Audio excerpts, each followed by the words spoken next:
Ya.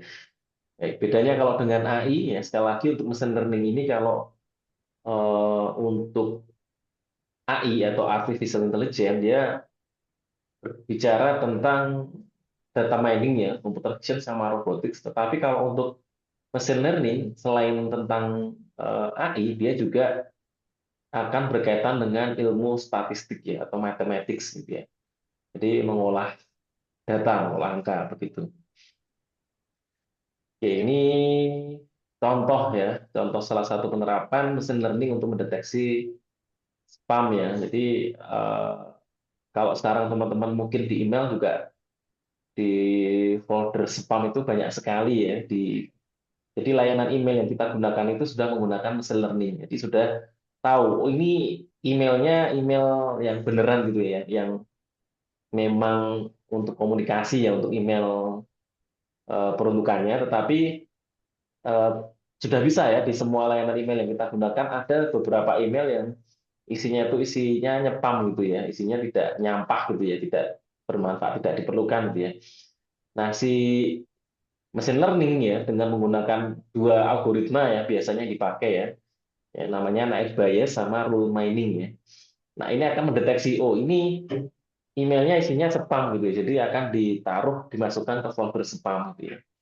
Ya, kalau ada email yang utama mungkin terdeteksi spam ya mungkin karena isinya nanti dianggap dia mirip ya menyerupai dengan spam.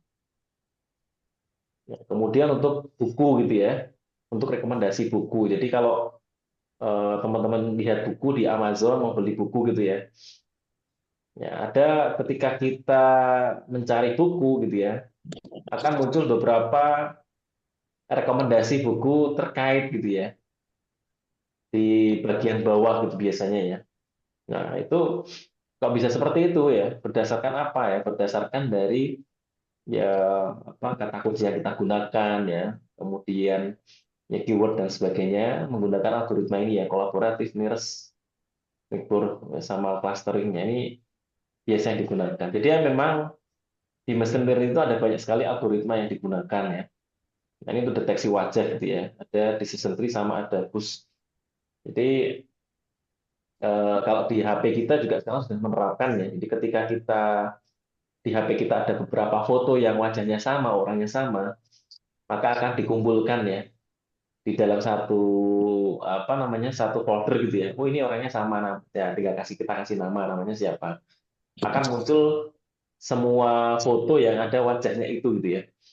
Nah itu juga salah satu penerapan machine learning dan masih banyak ya untuk penerapan di mesin learning sendiri nanti bisa dicek mulai dari untuk verifikasi suara, kemudian untuk kerja pada data jaringan sosial, ya, Facebook dan sebagainya, ya, untuk iklan ya dan sebagainya.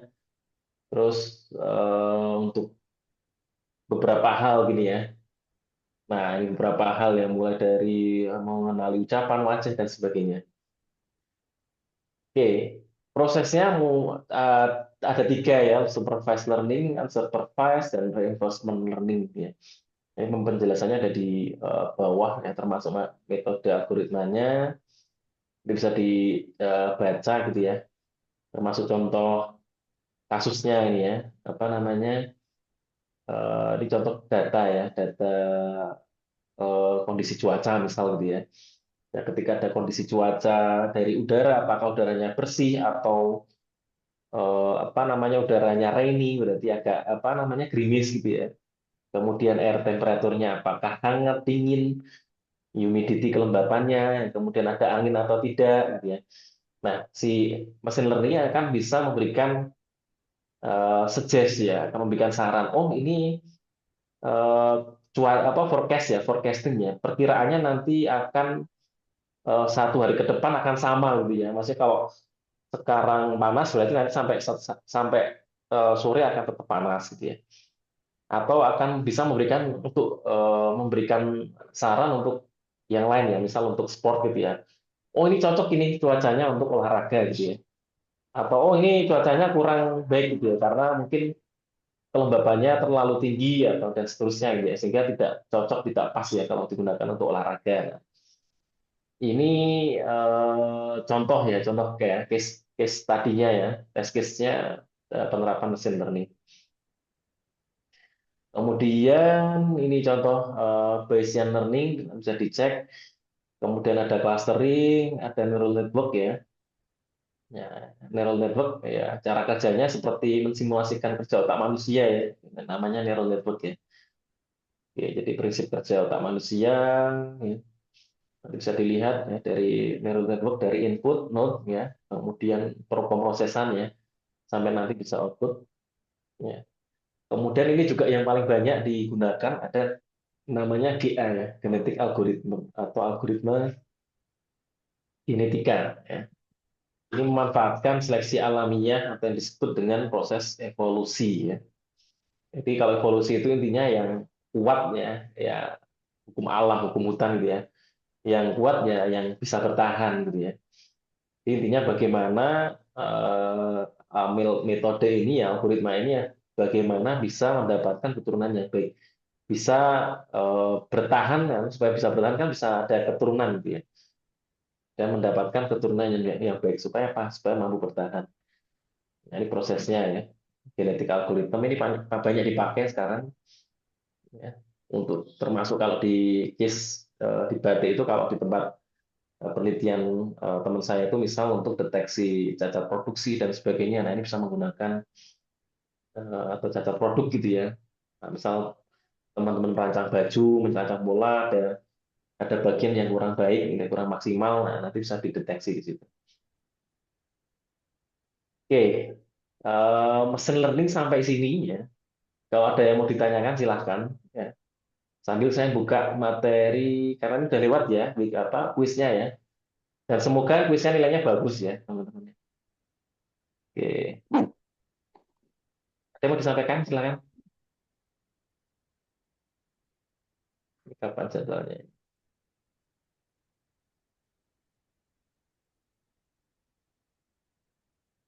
Ini belum ada jadwalnya ya. Oke. Ada yang mau ditanyakan? Nah ini yang minggu ini ya. Kalau belum ada saya lanjut aja. Nanti kalau ada silahkan bisa kolom chat atau raise hand atau bisa langsung on mic. Oke. Kemudian yang materi terakhir ya dari kuliah transformasi digital ini terkait dengan Internet of Things ya atau IoT gitu ya. Ini bahasa kalau di bahasa Indonesia kan agak aneh gitu ya, internet hal-hal ya. Jadi kita mungkin sudah familiar ya bagaimana petani ya nelayan di Indonesia sekarang juga sudah bisa melakukan budidaya peternakan gitu menggunakan IoT ya kalau teman-teman lihat ya di YouTube di iklan di beberapa media itu ya. Oke, nah kita coba lihat materinya ya.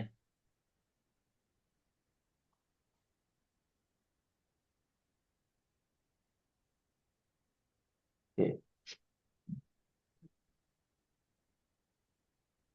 IoT, jadi secara dasarnya ya IoT ini bagaimana merubah ya ya life ya ya kehidupan bekerja ya, melakukan bisnis gitu ya dengan menggunakan ya era-era atau teknologi di dalam transformasi revolusi industri ya atau sekarang dikenal industri 4.0 atau kata kuncinya utamanya adalah di 4.0 ini terkait dengan apa digital transformation ya atau internet gitu ya.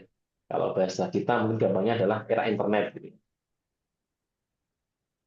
Nah, di IoT ini kalau yang tadi ya kaitan yang dengan mata atau ya mata kuliah ya atau bahan-bahan perkuliahan yang sebelumnya tadi mungkin lebih banyak ke arah soft gitu ya, ke program gitu ya. Tapi kalau di IoT ini dia tidak hanya program tetapi ada hardware-nya ya, ada device-nya, jadi ada fisiknya ya. Sehingga memang komponennya ya kalau di IoT ini yang pertama ada device connection ya. Jadi ada alatnya, ya. Ada alatnya yang digunakan di dalam sistem, gitu ya. Jadi yang agak yang berbeda dari konsep 4.0 yang lain, kalau di IoT ini memang kunci utamanya yang pertama adalah di device connection. Jadi ada perangkat hardware-nya, ada alat fisiknya gitu. Baru nanti kemudian di komponen yang lain ada data sensing, communication ya, data analitik, data value ya, human value ya, yang akan nanti saling terkait ya untuk membangun sebuah sistem yang dinamakan Internet of Things. Penerapannya IoT ini banyak ya di semua sektor ya tadi ya, karena memang hadirnya IoT ini untuk bisa merubah tadi kehidupan kita ya, bagaimana kita menjalankan kehidupan, kemudian bagaimana cara kita bekerja, ya menjalankan bisnis ya dan sebagainya ya, kesehatan. Nah, jadi memang IoT ini akan banyak digunakan di beberapa area yang hampir mungkin semua aspek kehidupan kita ya.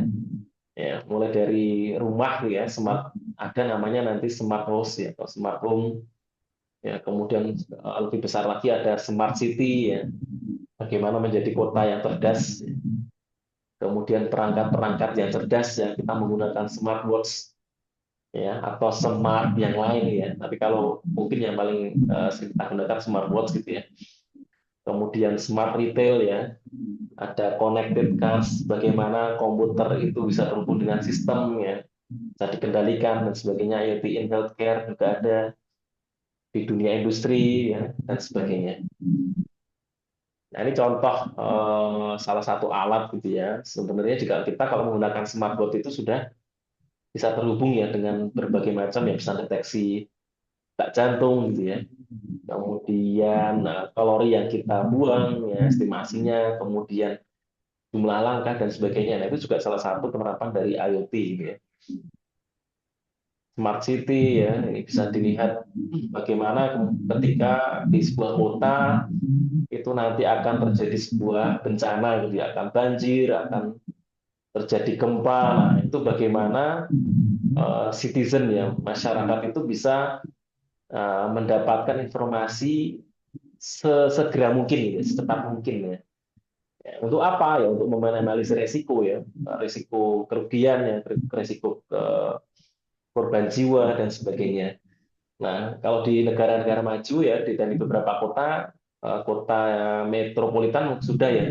Di Jakarta itu ada banyak juga aplikasi, misal akan terjadi banjir ya, macet dan sebagainya, akan mendapatkan notifikasi setiap warganya itu ya. Nah, bisa dilihat. Nah, ini arahnya ke smart city. Dan sekarang kota-kota yang lain juga sudah mulai ke arah sana. Nah, ini roadmap-nya, kemudian karakteristiknya, ada 7 karakteristik seperti yang tadi kita bahas, nanti bisa dilihat. Kemudian tren karakteristiknya mulai dari intelligence ya, ya. IoT intelligence ini menawarkan ada 3 level ya, mulai dari IoT device, ya, node sama cloud computing. Ya. Otomatis kalau berbicara dengan IoT itu nanti akan berbicara tentang cloud juga ya, karena datanya akan melewati jaringan internet ya, jadi dibutuhkan namanya cloud computing gitu ya. Jadi memang harus harus ada internetnya. Kalau tidak ada internetnya ya IoT nggak akan jalan ya. Ya, kata kuncinya di situ. Kemudian nanti dilihat yang sama ya, device ya, kemudian gateway sama cloud ya. Jadi intinya itu ya. Meskipun untuk komunikasi yang lain juga bisa ya menggunakan modbus Bluetooth ya, tetapi memang dan terakhir dibutuhkan koneksi internet ya, cloud untuk bisa menjalankan alat itu bisa dimonitor dari jarak jauh gitu ya. Oke, ini jadi alatnya rumahnya di mana, kita di mana, tetap bisa terhubung. Nah, kita menggunakan apa jaringan internet. Oke, ini ya menggunakan apa namanya IPv6. Jadi ya jaringan internet ya kalau gampangannya ya di LTE ya. Kemudian, nah ini beberapa apa ya, beberapa teknologi yang terkait ya dengan IoT ya, mulai dari RFID ya, seperti yang ada di KTP, eKTP kita ya, di eKTP dan kartu-kartu yang lain sekarang sudah mulai ada chip RFID-nya, jadi bisa dibaca oleh sistemnya. Kalau kita mungkin ada urusan perbankan dan sebagainya, nah teman-teman nanti tentunya cukup ditapkan atau dari jarak beberapa senti nanti sudah bisa terbaca. Kemudian ada sensor, gitu ya, ada nanoteknologi, ada smart network ya. Nah ini RFID atau kalau panjangannya itu radio frequency identification ya di EKTP itu yang paling gampang ya. Atau di kartu-kartu yang lain sekarang sudah menerapkan juga ya karena memang dibutuhkan apa namanya eh, ID yang dapat dibaca oleh sistem gitu ya. Salah satunya digunakan RFID. Kemudian sensor, ada banyak sekali sensor ya.